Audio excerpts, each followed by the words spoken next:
बोलो शिव शंकर भगवान माता पार्वती की जय। आज मैं शनिवार त्रयोदशी व्रत कथा या शनि प्रदोष व्रत कथा सुनाती हूँ। अगर आपको अच्छी लगे तो लाइक शेयर सब्सक्राइब जरूर कीजिएगा।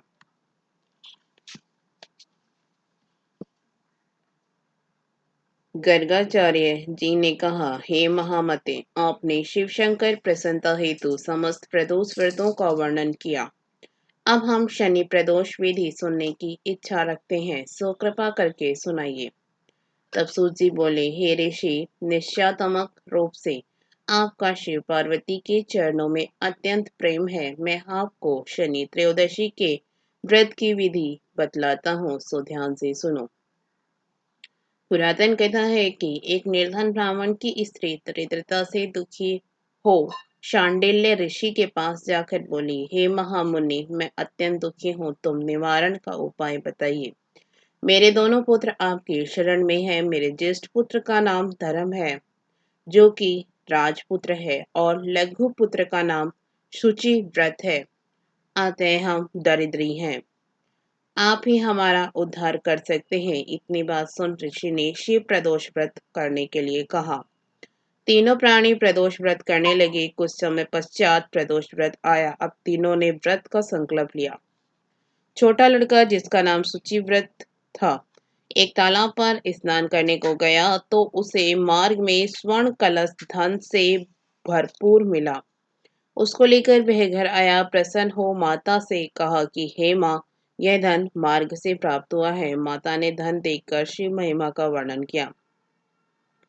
राजपुत्र को अपने पास बुलाकर बोली, देखो पुत्र, यह धन हमें शिवजी की कृपा से प्राप्त हुआ है। अतः प्रसाद के रूप में दोनों पुत्र आधा आधा बांट लो।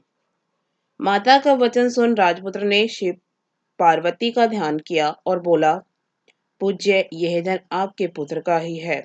मैं इसका अधिकारी नहीं हूँ। मुझे शंकर भगवान और माता पार्वती जब देंगे तब लूंगा।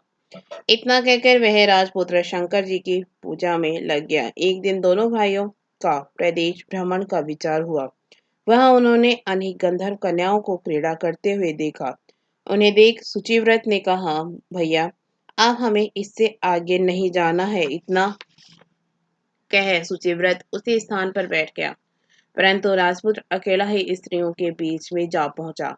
वहां एक स्त्री अति सुंदरी राजकुमार को देख मोहित हो गई और राजपुत्र के पास पहुंचकर कहने लगी कि हे सखियों, इस वन में समीप ही जो दूसरा वन है, तुम वहां जाकर देखो। भांति भांति के पुष्प खिले हैं। बड़ा सुहावना समय है। उसकी शोभा देखकर आओ। मैं यहाँ बैठी हूँ। मेरे पैर में बहुत पीड़ा है। ये सुन सब सखियां दूसरे वन में चली गई। वह अकेली सुंदर राजकुमार की ओर देखती रही। इधर राजकुमार भी कामुक दृष्टि से निहारने लगा। युवती बोली, आप कहाँ रहते हैं? वन में कैसे पधारे?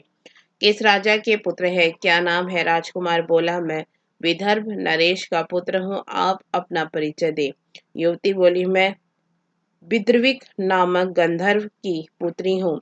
मेरा नाम अंशुमति है। मैंने आपकी मन स्थिति को जान लिया है कि आप मुझ पर मोहित हैं। विधाता ने हमारा तुम्हारा संयोग मिलाया है। सुयोवती ने मोतियों का हार राजकुमार के गले में डाल दिया। राजकुमार हार स्वीकार करते हुए बोला कि हे भद्रे, मैंने आपका प्रेमो उपहार स्वीकार कर लिया है, परंतु मैं निर्धन हूँ। राजकुमार के इन वचनों को सुनकर गंधर्व कन्या बोली कि मैं जैसा कह चुकी हूँ वैसा ही करूंगी। अब आप अपने घर जाइए। इतना कहकर वह गंधर्व कन्या सखियों से जा मिली। घर जाकर राजकुमार ने सुचिव्रत को सारा वृतांत कह सुनाया। जब तीसरा दिन आया, वह राजपुत्र सुचिव्रत को लेकर उसी वन में जा पहुंचा। वहीं गंधर्व राजा अपनी कन्या को लेकर आ पहुंचा। इन दोनों राजकुमारों को देख आसन देख कहा कि मैं कैलाश पर गया था। वहां शंकर जी ने मुझसे कहा कि धर्मगुप्त नाम का राजपुत्र है, जो इस समय राज्य विहीन निर्धन है। मेरा परम भक्त है। हे गंधर्वराज, तुम उसकी सहायता करो। मैं महादेव जी की आज्ञा से इस कन्या को आपके पास लाया हूँ। आप इसका निर्वाह करें। मैं आपकी सहायता कर आपको राजगद्दी पर बिठा दूंगा। इस प्रकार गंधर्व राज ने कन्या का विधिवत विवाह कर दिया। विशेष धन और सुंदर गंधर्व कन्या को पाकर राजपुत्र अति प्रसन्न हुआ। भगवत कृपा से यह समय उपरांत अपने शत्रुओं को दमन करके राज्य का सुख भोगने लगा। इसके साथ ही शनि प्रदोष व्रत कथा समाप्त हुई। बोलो शिव शंकर भगवान माता पार्वती की जय।